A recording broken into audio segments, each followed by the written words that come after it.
H R media, সুন্দর আগামীর প্রত্যাশায়। জীবনে কখনো তুমি মিথ্যা বলনি, তাই তো তোমায় পেতে কাঁদে ধরনি। তোমারই মতো নেতা পেলেও গো ফুটতো সুখেরই গোলা চামেলি বকুল। আলহামদুলিল্লাহ, বাংলাদেশের ঐতিহ্যবাহী জেলা চুয়াডাঙ্গা সদর থানার অন্তর্গত, দামড়হুদা থানার অন্তর্গত বিষ্ণুপুর দারুল উলুম ফরকানিয়া কওমি মাদ্রাসার উদ্যোগে দিনের বেলায় 14তম বাৎসরিক ঐতিহাসিক তাফসীরুল কোরআন মাহফিলের স্বনামধন্য সভাপতি, বিশিষ্ট শিক্ষাবিদ জনাব ডক্টর মোহাম্মদ গোলাম মহিউদ্দিন আতালাল্লাহু উমরাহু ওয়া বারাকাল্লাহু ফি হায়াতি, বলেন আমিন। এই ছেলে বসো, যে যা করছে যেখানে সব বসে, কথা বলবেন না। এই মাহফিলে উপস্থিত আছেন, এই পাশেই আপনাদের নদী পার হলে উজিরপুর কাশেমুল উলুম কওমি মাদ্রাসা, আমরা প্রাণ প্রিয় প্রতিষ্ঠান, ওখানকার হাফেজ সাহেব উপস্থিত আছেন, আমার উস্তাজ, বিশিষ্ট ইসলামী চিন্তাবিদ শিক্ষাবিদ হাফেজ মাওলানা নূর হোসাইন আতালাল্লাহু উমরাহু ওয়া বারাকাল্লাহু ফি হায়াতি ওয়া রাফা'না লাকা যিকরাক। এদের সম্মান মর্যাদা আল্লাহ যেন আরো বাড়িয়ে দেয়। এদের কারণে আজ আমি হামজা, আমার পেছনে যতগুলো মানুষের অবদান আছে ইলমের ব্যাপারে, আমার এই উস্তাজ তার ভেতরে অন্যতম হাফেজ নূর হোসাইন আমার মতো হাজার হাজার হামজা বানিয়েছে। আল্লাহ রাব্বুল আলামিন উস্তাজের মর্যাদা যেন আরো বাড়িয়ে দেয়। তার জীবনের অভাব অনটন যা আছে দুনিয়া আখেরাতে আল্লাহ সব যেন দূর করে দেন। প্রশাসনের ভাইরা এসেছেন দামড়হুদা থানা থেকে। প্রশাসনের উপরে একটা ধারণা খারাপ এখনো আমাদের আছে, এটা স্বাভাবিক। এটা যেভাবে মানুষের বুকে অস্ত্র ঠেকিয়ে গুলি লাগিয়েছে, এটা একবারে যাবে না। যে জালেমরা এটা করেছিল ও জালেমরা পালিয়েছে, আর যাদের ইশারায় করেছিল ও জালেমরা এখন আর নেই। ওনাদের দামড়হুদায় মনে হয় দায়িত্ব ছিল কি ভগর ভগর নাকি নাম, টগর, কি নাম নিয়েছে দেখুন, টগর। ওর বাড়ি সেই দিন দেখেছিলাম, ওই দর্শনা বাজারের পাশে বাড়ি আছে। কোরআনে কারিমের একটা আয়াতের সাথে ওনার বাড়ির একটা মিল আছে। সূরা নমল 19 নাম্বার পারা 20 নাম্বার পৃষ্ঠার 7 নাম্বার লাইনের 52 নাম্বার আয়াতটার সাথে, যদিও টগরের নাম নেই কিন্তু বাড়ির নাম আছে। আপনি দেখেন তো কেমন মেলে। আল্লাহ রাব্বুল আলামিন বলেন, ফাতিলকা বুয়ুতুহুম খাবিয়াতাম বিমা যালামু। আল্লাহ যেন আঙ্গুল দিয়ে এভাবে দেখিয়েছেন, এই সেই ঘরগুলো। কে বলছেন? এদিকে তাকান। আল্লাহ বলছেন এই সেই ঘরগুলো খাবিয়াতান, আমি জনশূন্য করে দিয়েছি, পরিত্যক্ত বানিয়ে দিয়েছি, বিমা যালামু, এদের জুলুমের কারণে। আয়াতটা পড়ার পরে আমি মিলিয়ে দেখলাম 2024 সালের 5 আগস্টের বিকাল 5টায় মনে হয় এটা আবার নতুন করে নাজিল হয়েছে। যদি এটা নাজিল হওয়া 1500 বছর আগে, মনে হচ্ছে নতুন করে আর একবার হয়েছে। আপনি টগরের বাড়ির দিকে তাকান, ওটা কেমন জনশূন্য, এখন পরিত্যক্ত হয়ে পড়ে আছে। কুষ্টিয়ার হানিফ সাহেবের বাড়ির দিকে তাকান, পরিত্যক্ত হয়ে পড়ে আছে, ওজার গৃহ বানিয়ে দিয়েছে আল্লাহ তাআলা। আর এখন জন টয়লেট হয়ে গেছে, মানুষজন সব যে ওখানে টয়লেট করে। এর সাথে একটা মিল পেয়েছি আমি। 2016 সালে একবার হজে গিয়েছিলাম, কাবা তাওয়াফ করার পর উপরে উঠে ঘুরছি, হঠাৎ দেখি পেটে যন্ত্রণা। এক পুলিশকে ডাক দিয়ে বললাম, ইয়া সাদেক তাল, এদিকে আসেন। এখানে আশপাশে কোনো ফার্মেসি আছে? আমার পেটে খুব ব্যথা করছে, ঔষধ লাগবে। উনি আমারে বলছে, ইহা জিওল হজ্জা তাই না বিলাদুকা, হাজি দেশ কোথায়? যে তুমি বাংলাদেশ, বাংলাদেশ থেকে এসেছি। আমারে বলছে, হাজি এটা কোন জায়গা আপনি জানেন না? না তো, আবু জাহেলের বাড়ি। আপনি এখনো পায়খানা না করে দাঁড়িয়ে আছেন, তাড়াতাড়ি করেন। পায়খানা করে দেখি আমার পেটের ব্যথা ভালো হয়ে গেছে। না, আল্লাহ যেন আমাকে জানাতে চাচ্ছে, হাফসা এত টাকা খরচ করে আসলে 6,500 কিলোমিটার দূর থেকে, আর শয়তানের বাড়ি পায়খানা না করে চলে যাবা, তাড়াতাড়ি করো। আমার তো মনে হচ্ছে বাংলাদেশের প্রায় 630টা থানা, কম বেশি আমি সব জায়গায় আমার যাওয়া হয়ে গেছে। প্রায় জায়গায় দেখছি জালেমদের বাড়ি ঘর এখন উজাড় গৃহ হয়ে গেছে। এ পর্যন্ত ছিল জালেমদের জন্য, এর পরের অংশ আমাদের জন্য। না, পরেরটা বলবো না। এখন প্রশ্ন আসতে পারে, হানিফের নাম টগরের নাম কোথায়? হ্যাঁ, নাম আছে এর ভেতরে, যে বাইতুন না বয়ুত, বহু বচন, হোম, জমির। এটা আল্লাহ যদি নাম ধরে ধরে দেয়, টগর, হানিফ, সেলুন, মিয়া। মিয়া তো আর বলা ঠিক না, সেলুন না, মিয়া বলে আর কি করবো? মিয়া আছে। 2008 থেকে 24 সাল পর্যন্ত যারা নির্বাচনের নামে প্রহসন করে, কেউ এমপি, কেউ মন্ত্রী, কেউ উপজেলা চেয়ারম্যান, কেউ মেয়র হয়েছে, এগুলো সব অবৈধ। এদের নামের আগে পরে এমপি লেখা যায়, কারণ আমরা আপনাকে ভোট দেইনি। এখানে যত মানুষ আছে জিজ্ঞাসা করেন, সবাই বলবে যে না, আমরা আপনাকে ভোট দেইনি। আমি নিজে, আমার 33 বছর বয়স, 18 বছর থেকে শুরু করলে আমি 3 বার ভোট দিতে পারি, একবারও পারলাম না। যে আপনি এমপি লিখবেন মানে? সর্বোচ্চ পোস্টারে, পেপারে লিখতে পারেন সাবেক চোর, নাই বেশির বেশি লিখবেন সাবেক ডাকাত, এর বেশি আপনি লিখতে পারেন না। আরে 15.5 বছরে যত টাকা রাষ্ট্রের কাছ থেকে এই ভুয়া এমপি, ভুয়া মন্ত্রীর নামে নিয়েছেন, এমনকি প্রধানমন্ত্রীও, প্রধানটা বলা যায় না, কোনো আগে একবার ছিল, ওটা এদিক ওদিক করে ঠিক আছে, কিন্তু বাকিগুলো কি করলো? 8 থেকে 24 পর্যন্ত যারা এই কাজে ছিলেন, এরা যদি কোনো জায়গায় লেখে সাবেক এমপি, ওটা নামিয়ে ফেলে লিখবেন সাবেক চোর, আর রাষ্ট্রের সব টাকা আপনাদের ফেরত দেওয়া লাগবে। সুতরাং ওনাদেরকে আল্লাহ রাব্বুল আলামিন যেটা দেখিয়েছেন, এর পরের অংশটা আমাদের জন্য। এটা আমরা বলি নাকি, ইন্না ফি যালিকা লাআয়াতাল লিকওমিন ইয়ালামুন। ইন্না দিয়েছেন মাঝে লামে তাকিদ আছে, যেহেতু মাদ্রাসা এটা। আলেমদেরকে জিজ্ঞাসা করেন, কত কঠিন শব্দ এটা। আল্লাহ দুইবার এতটুকু জায়গায় তাকিদ দিয়ে জানিয়েছেন, বাংলার মানুষেরা শোনো, এখানে তোমাদের জন্য অবশ্যই অবশ্যই শিক্ষা আছে, যদি জ্ঞানী মানুষ হয়ে থাকো।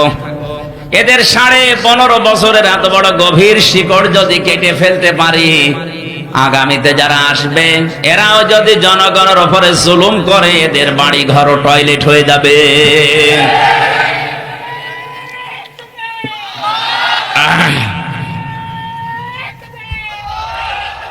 এই সময় কম, এমনি বসেন বসেন, একবার দুইবার দেওয়ার পর আর দেওয়ার দরকার নেই, কারণ আমার আয়াত শেষ করা লাগে।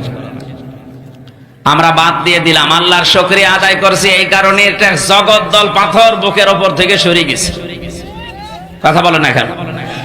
মির্জা আব্বাস সাহেব বিএনপির স্থায়ী কমিটির সদস্য, কয়েকদিন আগে অনুষ্ঠানে গিয়েছিলাম, উনি বলছিলেন জীবনে যদি কিচ্ছু না পায় কোনো আফসোস নেই, হাসিরা চলে গেছে, এটাই শান্তি। আপনি এই সান্ত্বনা নিতে পারেন না? এতদিন তো চাঁদ দোকানেও বসতে পারতেন না। এই চুয়াডাঙ্গায় বহুবার আসার পরে আমার ঘর দিয়েছেন, আজকে আসেন তো মাইক কেটে নিন, আসেন, একেবারে ডাইরেক্ট সব করে ফেলা হবে। হ্যাঁ, বসেন কথা বোঝেন আগে। যারা এতদিন উল্টা পাল্টা করেছেন, আপনাদের সুযোগ দিয়েছিল আল্লাহ, কাজে লাগাতে পারেননি, ওইটা দিয়ে আখেরাত তৈরি করতে পারতেন। আমি কয়েকদিন আগে এই মৌলভীবাজার যাচ্ছিলাম, পাইলট, হেলিকপ্টারের পাইলট আমারে বলছে, হুজুর এই যে প্রতিষ্ঠানগুলো দেখতে পাচ্ছি, এরকম হাজারো প্রতিষ্ঠান বাংলাদেশে বানানো যেত যদি টাকাগুলো পাচার না হতো। প্রতি বছরে 42,000 কোটি টাকা পাচার করেছে এই জালেমরা। আপনি টের পাচ্ছেন? 42,000 কোটি এক এক বছরে। পদ্মা সেতু বানাতে লেগেছে 32,000, তাও তো 2 নাম্বারই করি। সর্বোচ্চ 12,000 কোটি টাকা হলে পদ্মা সেতু হয়ে যেত, কিন্তু 3 বার বাজেট বাড়িয়ে বাকিটা সব আল্লাহ রাস্তায় পাঠিয়ে দিয়েছে। এই জন্য উনি জানাচ্ছিলেন যে 36 লাখ প্রায় যুবক শিক্ষিত এখন এদেশে বেকার হয়ে পড়ে আছে। এই জালেমরা যদি সাহেব পাড়া বেগম পাড়া না বানিয়ে এই টাকাগুলো সব এই দেশে বিভিন্ন ফ্যাক্টরি বানাতো, বিশ্বের বিভিন্ন দেশ এখানে এসে যদি এগুলো জিনিসপত্র উৎপাদন করতো, এই দেশের একটা যুবক বাইরে যে রাস্তা ঝাড় দেওয়ার দরকার ছিল না। কি করলেন আপনি? সাহেব পাড়া বানিয়ে বেগম পাড়া বানিয়ে। কয়েকদিন আগে মালয়েশিয়া ছিলাম, সিঙ্গাপুরে ছিলাম, দেখলাম সব শয়তান ঘরে তো থাকে না, সব তালা মারা। আমার ড্রাইভার বলছিল এই যে বেগম পাড়া, এটা সাহেব পাড়া, সব তালা মারা। যে হোটেলে উঠি, হোটেল থেকে নেমে দেখি 2 জন শয়তান বসে আছে। কি হুজুর, আমরা আগে পালিয়েছি। পালালেন তো এ কাজ করে গেলেন কেন? টাকাগুলো যদি এই দেশে কাজে লাগাতে পারতেন। মালয়েশিয়ার মতো জায়গায়, সিঙ্গাপুরের মতো জায়গায় হোটেল কিনে বসে আছেন, এখন বসতে পারেন না। সাহেব পাড়া বানিয়েছে, ঘর খুলতে পারে না, কারণ ও দেশে তো বাঙালি আছে, পিটিয়ে লাশ বানিয়ে ফেলবে। যেন আগামীতে যেন কেউ এরকম করবেন না। এদের তো তাও 2-1 বাড়ি পায়খানা করছে, আপনার বাড়ি জিন ভূত যাবে না, বলবে পায়খানার রাজা এখানে, যাওয়া যাবে না। আপনি হানিফের বাড়ি যেয়ে দেখে আসেন কুষ্টিয়ায়, পায়খানার প্যান্ট পর্যন্ত খুলে নিয়ে চলে গেছে। কি রাগ বলেন তো মানুষের। মাঝে মাঝে আসার সময় যখন এই নারায়ণগঞ্জ পার হচ্ছিলাম, পাইলট আমার বলছে, হুজুর ওই হুকে যেন হাত দিয়েন না। কেন? হেলিকপ্টারের হুক যদি টান লাগে আপনার হাতে, খুলে কিন্তু পড়ে যাবে।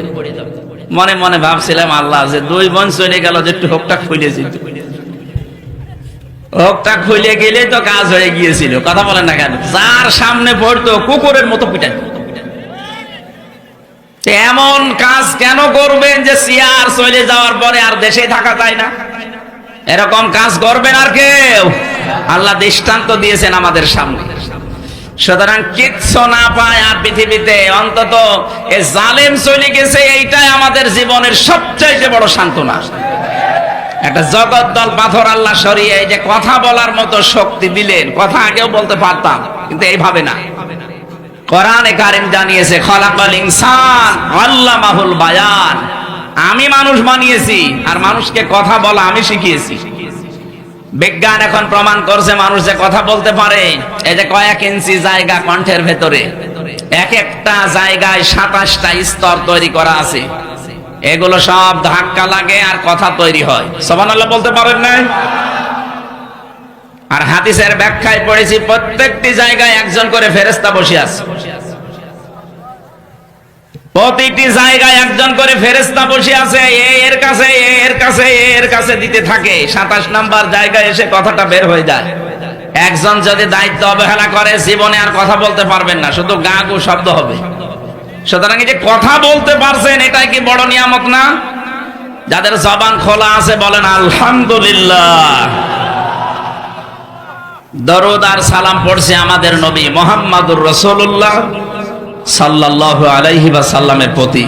আমরা সেই সঠিক কথা তুলে ধরতে পারি নাকি এখনো গোপন করে যাব? কি কথা বলে না কেন? এই কোরআন পড়তে হলে, যা শুনতে এসেছেন, এই কোরআনে কারীম যদি এখন কেউ পড়তে চান, এটা পড়তে 29টা অক্ষর লাগে। এই 29টা অক্ষরের ভেতরে মহান আল্লাহ আমাদের নবীর সম্মান আর মর্যাদা আগে আগে বাড়িয়ে দিয়েছেন। আলিফ দিয়ে আল্লাহ বলেন আহমদ, আমার নবী প্রশংসিত। বা দিয়ে আল্লাহ জানিয়েছেন আমার নবী বাশির, তিনি সুসংবাদদাতা। তা দিয়ে আল্লাহ জানিয়েছেন আমার নবী মুত্তাকি, পরহেজগার, তিনি বেঁচে বেঁচে চলেন। সা দিয়ে আল্লাহ জানিয়েছেন আমার নবী মুদ্দাসসির, তিনি কম্বলওয়ালা। এই যে শীত চলছে এখন, কত মানুষের ঘরে কম্বল ধরে না, আর কত মানুষের বাড়িতে কম্বল নেই। এই জন্য নবীজিকে আল্লাহ ডাক দিয়েছিলেন, ইয়া আইয়ুহাল মুদ্দাসসির, হে কম্বলওয়ালা, শুধু কম্বল গায়ে দিয়ে শুয়ে থাকলে বসে থাকলে হবে না, কুম ফাংদির, আপনি দাঁড়ান, মানুষকে সতর্ক করেন, রব্বাকা ফাকাব্বির, রবের বড়ত্বের কথা মানুষকে জানান। এই আয়াতটা পড়ার পরে আমি আফসোস করেছিলাম, গত বছরে বিপ্লব কুমার সরকার, এই শয়তান আল্লাহর নামে তাকবীর শোনার পরে ও মুসলমানের দাড়ি চেপে ধরে বলেছে এটা জামাত ইসলামের তাকবীর, দেওয়া যাবে না। সে নাই হিন্দু মানুষ, আল্লাহর কালেমা, এই তাকবীরটাকে জামাত ইসলামের, কথা বলে না কেন? কাব্বির হো তাকবীর, সূরা বানী ইসরাইলের শেষের দিকে আছে তাকবীর কার? যারা আল্লাহর কালেমাকে জামাত ইসলামী কালেমার বলতে চায়, বুঝতে হবে জামাত ইসলাম আল্লাহর কালেমাকে বুলন্দ করতে চায়।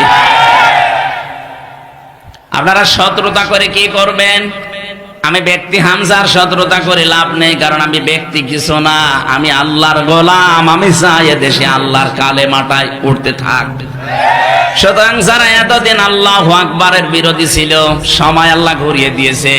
৯৬% এই মুসলমানের দেশে আমরা চাই আল্লাহু আকবার জাতীয় স্লোগান হোক। কারোর মতভেদ আছে এখানে? কারা কারা চান এটা দেখে লিল্লাহি তাকবীর।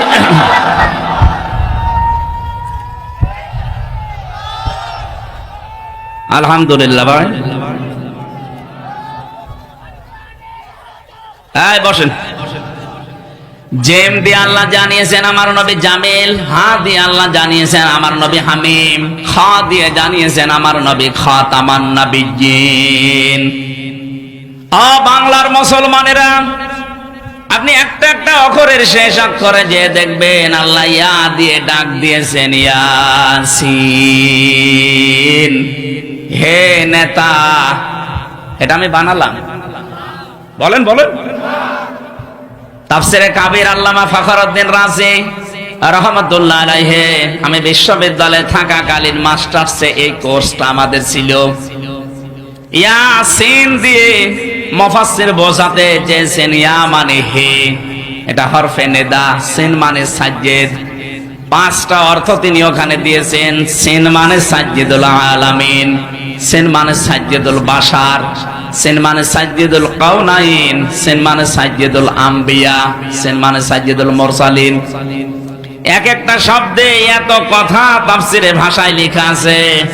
আপনারা বাড়ি যে কাবিরটা একটু বাংলায় যদি পান করবেন, আমি শুধু ট্রান্স দিলাম। আল্লাহর ঘোষণা দেওয়ার নেতা এই দুনিয়ায় এই একজনই। এটার প্রমাণ দিয়েছেন সূরা নেসা 59 নম্বর আয়াতের প্রথম অংশে, ইয়া আইয়ুহাল্লাযীনা আমানু আতিউল্লাহা ওয়া আতিউর রাসূলা ওয়া উলিল আমরি মিনকুম। ঈমানদার দাবি করো, তাদেরকে বলছি আমি আল্লাহর আনুগত্য করো, আমার রাসূলের আনুগত্য করো। আর তোমাদের ভেতরে যারা নেতা, তাদেরকে তোমরা মেনে চলবা, তাদের আনুগত্য করবা। এই আয়াত কার? বলেন বলেন। আলেম যারা আছে তাদেরকে জিজ্ঞাসা করেন, এই যে আতিউ, এটা ফেল, এটা ভার্ব, এটা ক্রিয়া। এই শব্দটা আল্লাহ নিজের নামে আর রাসূলের নামে দিয়েছেন, কিন্তু উলিল আমরের আগে দেননি। এই জন্যই দেননি। আল্লাহ রাসূলকে মানতে গেলে কোনো প্রশ্ন করা যাবে? আরো জোরে বলেন। কিন্তু আল্লাহ রাসূলের পরে দুনিয়াতে যাকে আপনি মানতে চান, নেতৃত্বের জায়গায় যদি পৌঁছাতে চান, মাস্ট বি আপনাকে দেখা লাগবে লোকটা আল্লাহ রাসূলকে মেনে চলে কিনা। এটা যদি স্রেফ দুনিয়ার বিষয় হতো, এই যে কোরআন আমার সামনে, আল্লাহর কসম আমি এটা বলতাম না। এটা দুনিয়ার শুধু বিষয় না। সূরা হুদ 12 নম্বর পারার 12 নম্বর পৃষ্ঠার প্রথম নাম্বার লাইনের 98 নম্বর আয়াত। যত তাফসির আছে বাংলাদেশে, আপনি বাংলা নিয়ে আসেন, ইংরেজি নিয়ে আসেন, আরবি নিয়ে আসেন, উর্দু নিয়ে আসেন, এই 4 ভাষা আমি মিলিয়েছি ভার্সিটি থাকাকালীন। 42টা তাফসির আমি পাশাপাশি রেখে এইটা বেশি, এর বাংলা সামারাইজ হয়েছে এইটা, ইয়াকদুমু কওমাহু ইয়াউমাল কিয়ামাতি ফাওরাদাহুমুন নার ওয়া বিইসাল বিরদুল মাওরুদ। রব্বুল আলামিন এখানে আমাদের যেহেতু মাতৃভাষা বাংলা বললে বুঝবেন, বাংলায় এটা অর্থ হচ্ছে কিয়ামতে কোন নেতা যদি জাহান্নামে যায়, ওই নেতার যত অনুসারী ছিল সবাই জাহান্নামে যাবে। আপনি ভেবেছেন কি বলছেন আল্লাহ? একজন নেতা যদি জাহান্নামে যায়, ওই নেতার যত অনুসারী দুনিয়ায় সবাই জাহান্নামে যাবে। আপনি এবার নিজের দিকে তাকান, বলেন আপনি যারে মেনে চলেন ওকে আল্লাহ রাসূলকে মেনে চলে? এই কথা বলেন না কেন? এটা দুনিয়ার বিষয়, আপনি তো ধরা খাবেন। আপনি এমন মানুষকে আদর্শ মানেন, নেতা মানেন, যারে দেখলে আল্লাহর কথা মনে হয় না, শয়তানের কথা মনে হয়। আমার মামলার হাজিরা দেওয়ার জন্য ঢাকায় যেতাম, মাঝে মাঝে দেখি ওই যে হাসানুল হক ইনু, এও তো এক নেতা নাকি। এর দিকে তাকালে আল্লাহর কথাই তো মনে হয়। হ্যাঁ, আমার তো মনে হয় জীবনে শয়তান আমি দেখিনি, যদি দেখতাম তো ওই রকমই হইতো। দেখেছেন কেরম চেহারা, মানুষ ডিম মারে, তাও পচা ডিম।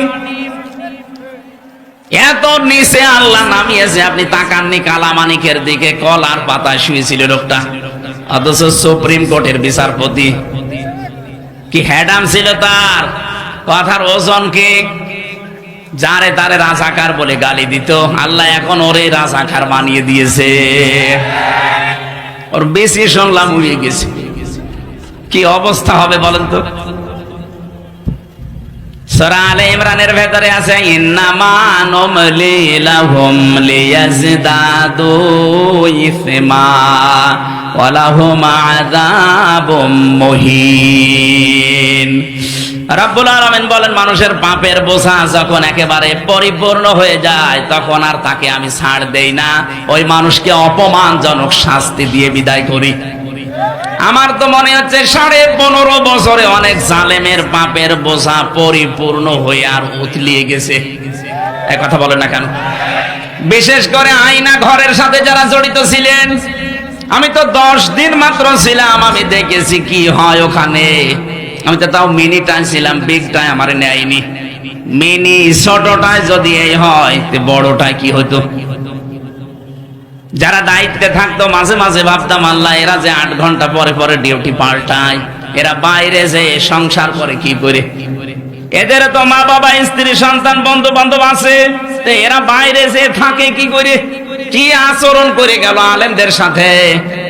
কওমি মাদ্রাসার একজন বড় আলেম, এ মাদ্রাসায় মাঝে মাঝে উজিরপুরে আসতো, মুফতি ফখরুল ইসলাম। উনি আমার সাথে ফাঁসির কন্ডেম ছেলে ছিলেন। মাঝে মাঝে দেখতাম হাত পা ছেড়ে দিয়ে একেবারে 60 হয়ে শুয়ে আছে। কি ভাই এমন করেন? বলছে, হামজা তোমার সাথে কি হয়েছে জানি না, তো আমার সাথে কি হয়েছে জানো? পায়ের ভেতর দিয়ে হাত লাগিয়ে সামনে লোহার ব্যারিকেডে তালা লাগিয়ে দেয়। 2 দিন 5 দিন না, কতদিন আমার এভাবে রেখে দিয়েছে। পচা ছোলা দিয়ে যায় কয়েকটা, সকালবেলা, দুপুর বেলা 1 মুঠ ভাত দিয়েছে, তাও মনে হচ্ছে কেউ মাখিয়ে দিয়েছে। পিঠ আমার এখন আর সোজা হয় না, এই জন্য জায়গা পেলে আমি শাটপাট হয়ে যাই। কারণ শুয়ে থাকা এটা যে কত বড় নিয়ামত আমি জানি। আপনি কি করেছিলেন? আপনার পাপের বোঝা আমার মনে হয় ফেরাউনকেও ছাড়িয়ে গেছে। কথা বলেন না কেন? ফেরাউনেরও পাপের বোঝা এত ছিল না, আপনি যা করেছেন। আয়না ঘরের অন্তত নাম নিয়ে আমি তো ছোটটার বর্ণনা দিলাম, বড়টাই কি হয়েছে আল্লাহ জানে আর ওরা জানে। একটা মানুষ 8 বছর 10 বছর 14 বছর পড়ে আছে, ও জানেই না যে দুনিয়া আছে কিনা। ও নিজের নাম পর্যন্ত জানে না, ওর নাম কি, এটা কোন সাল, কোন মাস, কোন দিন, এটা কয়টা বাজে, কি বার, কিচ্ছু জানে না। এরকম জুলুম করে যাদের পাপের বোঝা একেবারে পরিপূর্ণ হয়ে গেল, আল্লাহ ওদেরকে আস্তাগফিরুল্লাহ পড়লে ছাড় দিয়ে দেবে। তাহলে ব্যারিস্টার আরমানের উপরে একটা জুলুম হবে না? কথা বলেন না কেন? এখনো পর্যন্ত যারা ওই জালেমের সাফাই গান, আপনি মানুষ, আপনার বাবারে তো গুম করেনি, আপনি তো টের পাবেন না। আপনার বাবারে যদি এরকম 10 বছর আয়না ঘরে রাখতো, তখন টের পেতেন যে কত ধানে কত চাল। জালেমের পক্ষে এখনো অনেকে দেখি ফেসবুকে সাফাই গায়, এগুলো মানুষ নামে কলঙ্ক, জানোয়ার এগুলো। ওরে নিয়ে আয়না ঘরে 10 বছর আটকে রাখা দরকার। কথা বলেন না কেন? এত বড় বড় নখ হয়ে যায়। আমি 2 বছর আগের একজন পেয়েছিলাম, এত বড় নখ হয়ে গেছে, চুল দাড়ি গোপ মনে হচ্ছে জঙ্গল থেকে আসতেছে। কেউ কেউ দেখতাম এই দেওয়ালের সাথে খুশিয়ে খুশিয়ে ভাবে নখ দিয়ে লিখে রেখেছে ভাঙা ভাঙা অক্ষরে, ভাই যদি বাইরে যেতে পারেন তবে এই নাম্বারকে একটু কল দিয়ে জানাবেন যে এই নাম্বারের লোকটা দুনিয়ায় এখনো বেঁচে আছে। আপনি কোথায় নেমেছিলেন বলেন তো? আল্লাহ এমনি আপনাকে ধরেনি। হাত্তা ইযা ফারিহু বিমা উতু আখাযনাহুম বাগতাতান ফাইযা হুম মুবলিসুন। সূরা নাম 7 নাম্বার পারা 12 নাম্বার পৃষ্ঠা 2 নাম্বার লাইনের 44 নাম্বার আয়াতের মাঝের অংশে আছে। এটা তাফসিরে ফি জিলালিল কোরআনে পাবেন। আল্লাহ পাক বলেন, হঠাৎ ওই মানুষগুলোকে আমি এমনি ধরি নাই। ওরা যখন ওদের উপরে দানকৃত নিয়ামত পাওয়ার পরে আনন্দে আত্মহারা হয়েছিল, আমি আল্লাহকে ভুলে গিয়ে ওরা নিজেদেরকে পর্যন্ত ভুলে গিয়েছিল যে ওরা একজনের আত্মীয়, ও যে একজনের বাপ, ও একজনের যে ছেলে, ওটা ভুলে গিয়েছিল। ইদা ফারিহু বিমা উতু, তাদেরকে দানকৃত নিয়ামত পেয়ে যখন আত্মহারা হয়ে গেছে, ভুলে গেছে আনন্দে, আমি আল্লাহ কি করলাম দেখেছো? আখাযনাহুম বাগতাতান। এখানে ফাইল বা কর্তা সরাসরি আল্লাহ নিজে। আল্লাহ বলেন আমি ধরেছি, ছাত্র জনতা ধরেনি। ধরেছে কে? বলেন বলেন। আখাযনাহুম বাগতাতান, আমি আল্লাহ নিজে ধরেছি তাদেরকে, তাও আকস্মিক ভাবে। শব্দগুলো আল্লাহ চয়ন দেখেছেন, এমন ভাবে ধরলাম যে ওরা ফাইদা হুম মুবলিসুন, দিশেহারা হয়ে পড়েছে। দুপুরে খাবার খাবে, রান্না করা তাও খেতে পারেনি। 5টা মিনিট সময় চেয়েছে তাহলে লিখিত বক্তব্য দেব, তাও পারেনি। কারণ যদি পারে আল্লাহর এই আয়াতের কি হবে? এই জন্য আল্লাহ ওদেরকে 5 মিনিটের সময় দেয়নি। কথা বলে ঠিক কিনা? আল্লাহ বলেন ফাকতি আদাবিরুল কওমিল্লাযিনা যালামু, জালেমদের শিকড় কাটা হয়ে গেছে। কতিয়া এটা মজহুলের, এর ফাইল জানা নেই। জালেমদের শিকড় যে কে কেটেছে কেউ জানে না। এই জন্য আমি এখান থেকে যে রেকর্ড হচ্ছে সারা দুনিয়ার জালেমদেরকে আর সতর্ক করছি, বিশেষ করে এই প্রতিবেশী নামে এই কুলাঙ্গাররা, ওরা আল্লাহর ঘরগুলো এখন ভেঙে দিচ্ছে। সাবধান হন। আপনার বাপ দাদারা আল্লাহর ঘর কাবা শরীফ ভাঙতে এসে কাসফে মাকুল হয়ে গেছে। এক কথা বলছে না কেন? ভুসি দানা হয়ে গেছে। সে আল্লাহ এখনো আছে না নেই? ভারতে আজকে একটা মসজিদ ভেঙেছে। সতর্ক করছে আল্লাহ, যদি আবার দুনিয়ায় কখনো আবাবিল পাঠায়, ভারতের অস্তিত্ব কিন্তু এই মসজিদ ভাঙার কারণে থাকবে না। পৃথিবীর মানুষ দেখে আমরা মাটির নিচে অনেকে তেল পায়, গ্যাস পায়, কেউ সোনা পায়, রূপা পায়, আর শয়তানরা শুধু মন্দির পায়। জবাই করা দরকার শয়তানগুলো, বুঝলেন? বলেন তো বিশ্বের মানুষের দিকে তাকায় আমরা কি পাই? তারা সোনা পায়, কেউ রূপা পায়, কেউ তেল পায়, গ্যাস পায়, লোহা পায়, আর শয়তানদের কোনো কাজ নেই, মাটি খুঁড়লে নাকি মসজিদের জায়গাগুলোতে মন্দির পায়। চিন্তা করছেন না এখনো পর্যন্ত আমরা আপনাদের প্রতিবেশী? এই জন্য সতর্ক করলাম, সাবধান হন। আল্লাহ পাক এমনিতে কাউকে কিছু বলে না, কিন্তু যদি একবার ধরে ওরে আর ছাড়ে না। ইন্না বাতশা রাব্বিকা লাশাদীদ, তোমার রবের ধরা বড় শক্ত ধরা। পাশে প্রতিবেশী ধ্বংস হয়ে যাবে, দেখতে কেমন লাগবে, এই জন্য সতর্ক করলাম। এখন যদি না হন আব্রাহার মতো প্রস্তুতি নেন। কথা বলেন ঠিক কিনা? আমার ভাইরা, যে কথাটা বলতে আমি এ পর্যন্ত এসেছিলাম, বিশ্ব নবীকে আল্লাহ পাক ডাক দিয়েছেন প্রতিটি অক্ষর দিয়ে দিয়ে, শেষে বললেন ইয়াসিন, হে নেতা। সুতরাং দুনিয়ার বিষয় হলে আমি আয়াতটাও পড়তাম না। আমাদের এখনই সতর্ক হওয়া দরকার। আল্লাহ রাসূলকে যে লোকটা মেনে চলবে, তাকে মেনে চললে আপনি জান্নাত পাবেন। আল্লাহ রাসূলকে যে মানে না, সে যদি আপনার বাবাও হয়, ওকে মানলে আপনি জাহান্নামে ওর সাথে যাবেন। কথা বলেন ঠিক কিনা? এবার আমরা তেলাওয়াত করছি, কারণ 29টা অক্ষর দিয়ে যে আয়াত বানানো, এই আয়াত এবার পড়ছি সূরা নিসা 58 নাম্বার আয়াত। আজকের আলোচনার বিষয় হচ্ছে আমানাত। কি বললাম? আরো জোরে বলেন। রব্বুল আলামিন আমাদেরকে শোনাচ্ছেন, ইন্নাল্লাহা ইয়া'মুরুকুম আন তুআদ্দুল আমানাতি ইলা আহলিহা। অবশ্যই আমি আল্লাহ তোমাদেরকে নির্দেশ দিলাম যাবতীয় আমানত তার প্রাপকের কাছে পৌঁছিয়ে দেবে। এই নির্দেশ কার? আরো জোরে বলেন কার? নামাজ পড়েন যে আল্লাহর হুকুম মতো, রোজা রাখেন 1 বছরে যে আল্লাহর হুকুম মতো, আমানত কিন্তু ওই আল্লাহরই হুকুম। কথা বলেন না কেন? আমানত এমন গুরুত্বপূর্ণ বিষয়, এটা না থাকলে মানুষ মুনাফিক হয়ে যায়। নবীজি বলেন কিয়ামতের আগে পৃথিবীর দৃশ্যটা এমন হবে, 50 গ্রাম মিলে মাইকিং করে একটা আমানতদার মানুষ পাওয়া যাবে না। আমার মনে হয় সেই সময় এখন এসে গেছে। এই কথা বলেন না কেন? নামের কলঙ্ক হয় না। নবীজির যদি এত কিছুর ভয় থাকে যে এগুলো নিয়ে চলে গেলে আমার আলামিন নামের কলঙ্ক হবে, আপনার কি মুসলমান নামের কোনো ভয় নেই? আপনার হাজী সাহেব নামের কোনো ভয় নেই? কত মানুষ আপনাকে হাসি না বলে এখন পাঁচই বলে। খালি এই 14টা বাক্স নিয়ে চলে গেছেন, তাই এই কথা বলছে না কেন? তাও তো এখন অনেকে জানে না। দেখেন কয়েকদিন পরে কি গালি দেয়, পাঁচইও বলবেন আর পরেরটা বলবে। হযরতে আলীকে বললেন, আমি 3 দিন সময় দিলাম, আমানতের দায়িত্বটা সঠিকভাবে পালন করবা, 3 দিন পরে মদিনায় আমার সাথে দেখা করবা। হযরতে আলীকে মরণের বিছানায় তিনি রেখে চলে যাচ্ছেন আমানতের দায়িত্ব পালন করার জন্য। আপনি কি মনে করেন নিজের জামাইকে মরণের বিছানায় রেখে যাচ্ছে যেন আমানতের খেয়ানত না হয়? বাংলায় যারা দায়িত্বে থাকে, 1628টা চেয়ারের দায়িত্বে মানুষ ছিল এ দেশে, এরা যদি আমার নবীর এই কথাটাকে একটু মেনে চলতো, বাংলাদেশ দাঁড়িয়ে যেত। অনেকে মনে করে যে দাঁড়িয়ে তো গেছে, কিসে দাঁড়িয়ে গেছে? এদেশের ঋণ কত আপনি জানেন?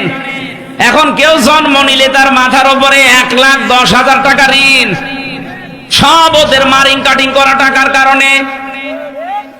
ওদের সুইস ব্যাংকে টাকা, কত টাকা যে বাইরের দেশগুলো ঘুরে আসলে বোঝা যায় যে কি পাচার করা করেছে। আমার মনে হয় কিছুদিন পরে আপনাকেও পাচার করে দিত। উন্নয়নের রোল মডেলের নামে আন্দাজে শুধু বিভিন্ন প্রকল্পের নাম দিয়েছে আর শুধু টাকা মারিং কাটিং করেছে। যেখানে 10,000 টাকা হলে হয়ে যায়, সেখানে 1 কোটি টাকা বসিয়েছে। কথা বলেন না কেন? আপনাকে শিক্ষা নেওয়া লাগবে নবীর এই জীবন থেকে। আমানাত এটা গুরুত্বপূর্ণ বিষয়। হযরত উসমান ইবনে তালহা রাদিয়াল্লাহু তাআলা আনহা, এই লোকটার কাছে কাবার চাবি নবীজি দিয়েছিলেন আর বলেছিলেন কিয়ামত পর্যন্ত তোমার বংশধরদের কাছে এই চাবি থাকবে। ও চুয়াডাঙ্গাবাসী, এখান থেকে আমাদের শিক্ষা আছে। ওই জামানায় পুরা মক্কায় 3 জন উসমান ছিল। একজন উসমান ইবনে মাজউন, 2 নম্বরে উসমান ইবনে তালহা, আর একজন ছিল উসমান ইবনে আফফান, যেটা নবীজির জামাই। বিশ্বনবী বলেন, উসমান ইবনে আফফান, আমি নবীর কাছে এমন নরম, এমন ভদ্র, আমি 2টা মেয়ে তাকে বিয়ে দিয়েছিলাম। আমার যদি আরো মেয়ে থাকতো, আমি ওসমানের কাছে আর একটাও দিয়ে দিতাম। বলেন সুবহানাল্লাহ। কি বুঝলেন এখান থেকে? যারা জামাই আছেন বলেন তো, শ্বশুর শাশুড়ি কত নিরাপদ মনে করে নিজেদেরকে, যে 2টা মেয়ে বিয়ে দিয়েছে, একটা মরে যাওয়ার পরে আর একটা দিয়েছে। নবীজি বলেন, এরপরে যদি আমার আর একটা থাকতো আমি তাও দিয়ে দিতাম চিন্তা ছাড়া। আমরা বলেন তো এরকম জামাই হতে পেরেছি? শ্বশুর শাশুড়ি একটা দিয়ে 24 ঘন্টা টেনশনে থাকি কখন বাদ নিয়ে নেব। কারণ এখানে বহু মানুষ আছে এমন বউ পিটানোর জম। এক কথা বলেন না কেন? স্ত্রীর গায়ে আপনি তার যুবক যুবতী ছেলে মেয়ের সামনে তার গায়ে হাত তোলেন, আপনি মানুষ। ওই ছেলে ওই মেয়ে যদি ঘুরে আপনাকে 2টা বাড়ি দেয়, কি করবেন আপনি? মুখ দেখাতে পারবেন? এরকম ইতর মানুষ, এরকম ছোট লোক মানুষ এই এলাকায় নেই। সত্যি কথা বলেন তো, বউ মারেন কারা? হাত তোলেন তো। হ্যাঁ, না, আমি হাসির জন্য বলি না, এটা ঠিক না, এটা ছোট লোকি কাজ। স্ত্রীর গায়ে হাত তোলা যাবে না। বিশ্ব নবী মুহাম্মদুর রাসূলুল্লাহ স্ত্রীদের সাথে অনেক কথা বন্ধ করেছিলেন, কিন্তু কোনোদিন গায়ে হাত তোলেননি। অথচ ঠোকা মোকা জিনিস নিয়ে অনেকে বউ মারতে থাকেন। কিসের নামাজ পড়েন? কিসের মুসলমান দাবি করেন? কিসের নবীর উম্মত আপনি বলেন তো? বিশ্ব নবীর নিজের তার দায়িত্বটা যদি আপনি না মানেন, আপনি মুসলমান দাবি করতে পারেন না। আজকে থেকে সিদ্ধান্ত নেন, যাই হয়ে যাক, যদি সংসার করার অযোগ্য হয়ে যায় দরকার হয় বাদ দিয়ে দেন সম্মানের সাথে, কিন্তু তাকে মারতে পারবেন না আপনি। বিশেষ করে 4 জায়গায় মারা তো একেবারেই জায়েজ নেই, মাথায়, মুখে, বুকে আর পিঠে। এই 4 জায়গা বাদ দিয়ে যদি জায়গা পান, হয় যে মাথা থেকে শুরু করে পা পর্যন্ত মারবেন। কিন্তু 4টা কাজে মারা যায় যাচ্ছে মেয়েদের, যদি ফরজ নামাজ না পড়ে, ফরজ রোজা না রাখে, ফরজ পর্দা না করে, আর স্বামীর জায়েজ কথা যদি মানতে না চায়। ফরজ নামাজ পড়ে না, এজন্য জীবনও বউ মারে না। তরকারিতে লবণ কম হয়েছে এজন্য 10 দিন মেরেছে, এরকম স্বামী নেই। না, স্ত্রীর গায়ে হাত তোলা যাবে না। কোন নবী দুনিয়ায়, আমি যত নবীর জীবনী পড়েছি, কেউ এ কাজ করে নাই। আমি বলছিলাম ওসমানের কাছে 2টা মেয়ে দিয়ে নবীজি নিশ্চিন্ত যে আর একটা থাকলে আমি আর একটাও দিয়ে দিতাম। আর আমরা এমন জামাই হয়েছি, একটা দিয়েছে সেইটার টেনশনে শ্বশুর শাশুড়ি অজ্ঞান হয়ে যাচ্ছে।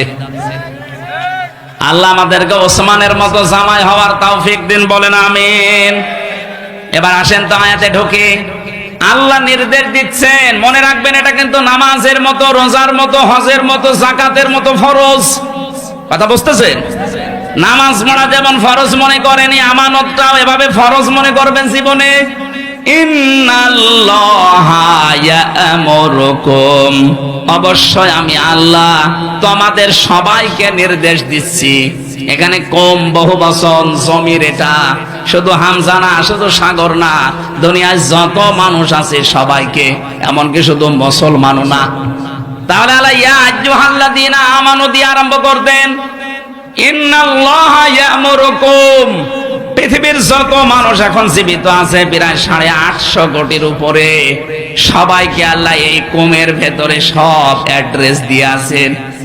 সবাইকে আল্লাহ এর ভেতরে ঢুকিয়ে দিয়েছেন যে সবার জন্য আমার আদেশ, আনতুআদ্দুল আমানাতি ইলা আহলিহা, তোমরা আমানতের দায়িত্বটা পালন করবা, বিশেষ করে তার প্রাপকের কাছে তার হক পৌঁছিয়ে দেবা। দুনিয়ায় যদি কেউ তার প্রাপকের কাছে হক পৌঁছিয়ে না দেয়, কিয়ামতের দিন আল্লাহ নিজে তার কাছ থেকে ওই লোকটাকে দিয়ে তারপরে বিচার আরম্ভ করবে।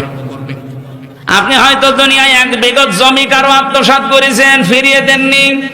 মরণের পরে আল্লাহ ওইটা 1 বিঘত পরিমাণে যদি জমি আত্মসাৎ করে থাকেন, ফাঁকি দিয়ে থাকেন, এরকম 7টা জমির মাথার উপরে তুলে দিয়ে এরপরে বিচার আরম্ভ করবে। কি হবে ওই সময়? নিজেকে দাঁড় করান তো। শুধু আমি শুনতে এসেছি আর বলতে এসেছি তা না, আমাদের জীবনে আমরা বাস্তবায়ন করতে চাই। কথা বলেন ঠিক কিনা? এটা যদি আপনি প্রতিফলন ঘটাতেই না পারেন, তে মাহফিল 1 বছরে 1 বার না, বছরে 100 বার দিলেও আপনার কিছু হবে না। কথা বলেন না কেন? দুনিয়ায় যাদের জন্য যা করছি, পৃথিবীর জমিনটা হবে আপনাকে বুঝতে হবে। ফামান যুহসিহা আনিন নার ওয়া উদখিলাল জান্নাতা ফাকাদ ফাজ ওমাল হায়াতুদ দুনিয়া ইল্লা মাতাউল গুরুর। বলেন আল্লাহু আকবার। সূরা আলে ইমরানের 185 নম্বর আয়াতের শেষের দিকে আল্লাহ জানিয়েছেন, পৃথিবীর মানুষেরা, জীবন্ত সফল ওই লোকটার, জীবন্ত সফল ওই লোকটার যাকে আল্লাহ জাহান্নামের আগুন থেকে বাঁচিয়ে জান্নাত পর্যন্ত পৌঁছিয়ে দিয়েছে। একটা প্রথম অর্থ গেল। দ্বিতীয় অর্থে আছে যাকে আল্লাহ জাহান্নামের কাজগুলো আস্তে আস্তে ছেড়ে দেয় আর জান্নাতের কাজের দিকে আস্তে আস্তে এগিয়ে যাওয়ার তৌফিক দেয়, এই লোকটার জীবন সফল। দুনিয়ার জীবনটা কিন্তু খেলাধুলা, রং তামাশা ছাড়া, ধোঁকা ছাড়া কিছু না। দুনিয়ার জীবন যে ধোঁকা, আমি নিজের দিকে তাকাচ্ছি, আমার পূর্বপুরুষে যে আমার বাবা এসেছে রিয়াজউদ্দিন, ওনার বাবা জাহান আলী, ওনার বাবা নমাজ আলী, এরপরে আমি আর চিনি না, নামও জানি না। এখন বলেন তো, মাত্র 60 বছর আগে নমাজ আলী মারা গেছে। ওই লোকটা যদি কুষ্টিয়ায় এখন হাল সাথে আমার বাড়ি এসে বলে এই 2 তলা বাড়ি আমার, এই ভিটা আমার, ওর দাঁত মুখ খুলে ফেলবো না। কথা বলে না কেন?